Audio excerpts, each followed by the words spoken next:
Assalamualaikum warahmatullahi wabarakatuh.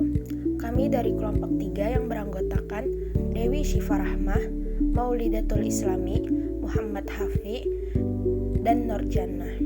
Saya akan menampilkan sebuah video presentasi yang berjudul Akuntansi Penyaluran Dana dengan Akad Murabahah. Definisi akad murabahah. Murabahah adalah akad jual beli barang dengan harga jual sebesar biaya perolehan ditambah keuntungan yang disepakati dan penjual harus mengungkapkan biaya perolehan barang tersebut kepada pembeli. Dalam Fatwa Dewan Syariah Nasional, yang dimaksud dengan murabahah adalah menjual suatu barang dengan menegaskan harga belinya kepada pembeli dan pembeli membayarnya dengan harga yang lebih sebagai laba. Jenis murabahah dapat dikategorikan menjadi dua, yaitu 1. Murabahah tanpa pesanan, artinya ada yang beli atau tidak, bank syariah tetap menyediakan barang. 2. Murabahah berdasarkan pesanan, artinya bank syariah baru akan melakukan transaksi jual beli apabila ada yang pesan. Murabahah ini dikategorikan jenis sifatnya mengikut dan tidak mengikat.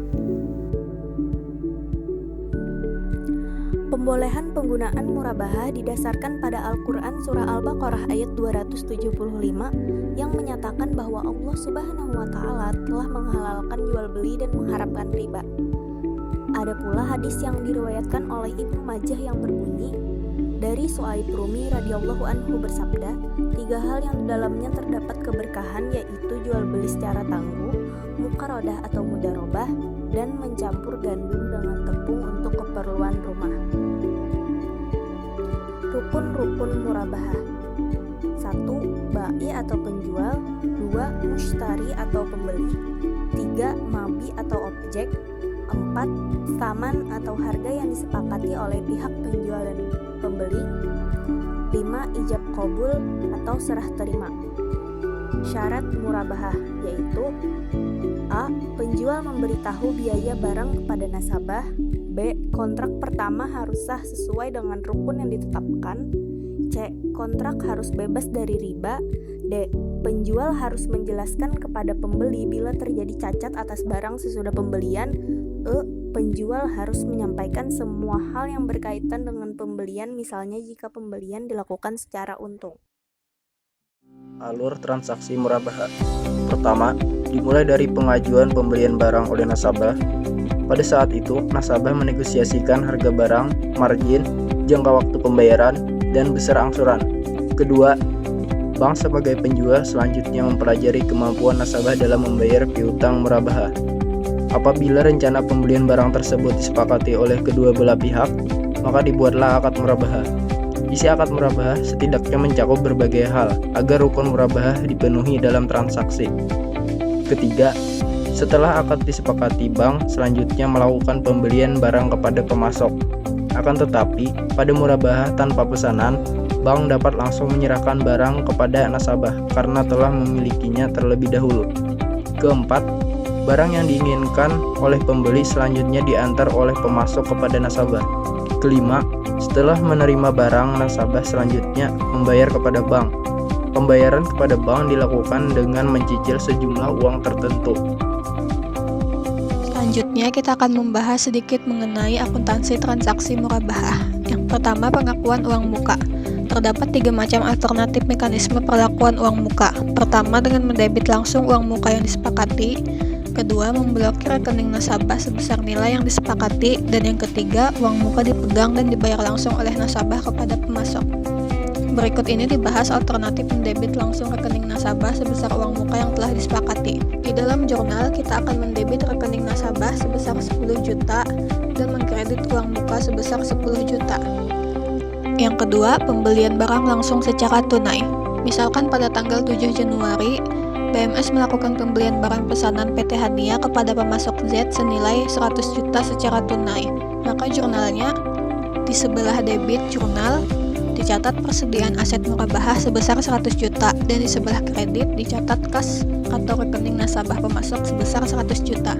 Hal ini dikarenakan dalam sudut pandang pencatatan akuntansi di bank, jika rekening nasabah bertambah, maka itu akan dianggap sebagai pengeluaran bagi bank. Oleh karena itu, kas atau rekening nasabah pemasok diletakkan di sebelah kredit. Selanjutnya, pembelian barang langsung secara kredit. Misalkan pada tanggal 7 Januari untuk keperluan transaksi murabahah dengan PT Hania, bank melakukan pembelian barang pesanan kepada pemasok Z senilai 100 juta secara kredit. Jurnalnya hampir sama dengan pembelian barang langsung secara tunai. Yang membedakannya di sebelah kredit yang diletakkan adalah utang kepada pemasok, karena pembelian yang dilakukan secara kredit. Jadi jurnalnya di sebelah debit persediaan aset murabahah sebesar 100 juta dan di sebelah kredit utang kepada pemasok sebesar 100 juta. Berikutnya saat akad murabahah tidak jadi disepakati. Misalkan pada 10 Januari 2020 nasabah membatalkan pembeliannya dan meminta kembali uang muka yang telah didebit oleh bank syariah. Atas pembatalan tersebut, bank syariah memotong uang muka sebesar 1 juta untuk mengganti biaya-biaya yang telah dikeluarkan bank untuk pengadaan barang dan rugi yang ditanggung karena membatalkan pembelian kepada pemasok. Maka dalam pencatatan jurnalnya, di sebelah kredit kita catat uang muka sebesar 10 juta dan di sebelah kredit dicatat pendapatan operasional sebesar 1 juta, lalu kas dan rekening nasabah sebesar 9 juta.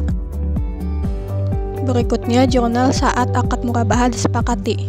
Jika akad jual beli disepakati, uang muka diakui sebagai pembayaran piutang. Pengakuan uang muka sebagai bagian pelunasan piutang murabahah dilakukan sesuai dengan metode pencatatan uang muka sebelum akad disepakati. Untuk uang muka yang sebelumnya diakui dengan mendebit rekening nasabah, jurnal pengakuan uang sebagai bagian pelunasan piutang murabahah adalah sebagai berikut. Di sebelah debit, uang muka sebesar 10 juta dan di sebelah kredit, piutang murabahah sebesar 10 juta. Sehubungan dengan pembiayaan yang diberikan, pada umumnya bank membebankan beberapa jenis biaya kepada nasabah. Misalkan dalam transaksi ini, nasabah dikenakan biaya sebagai berikut, berupa biaya admin sebesar 900.000, biaya materai sebesar 30.000, biaya notaris sebesar 225.000, dan biaya asuransi sebesar 378.000. Di dalam jurnal diperlukan catatan debit rekening nasabah Hania sebesar 1.533.000. Di sebelah kredit akan dicatat beban-beban yang ditanggung oleh nasabah sesuai dengan jumlahnya. Sekian video presentasi dari kelompok 3. Atas perhatiannya saya ucapkan terima kasih. Assalamualaikum warahmatullahi wabarakatuh.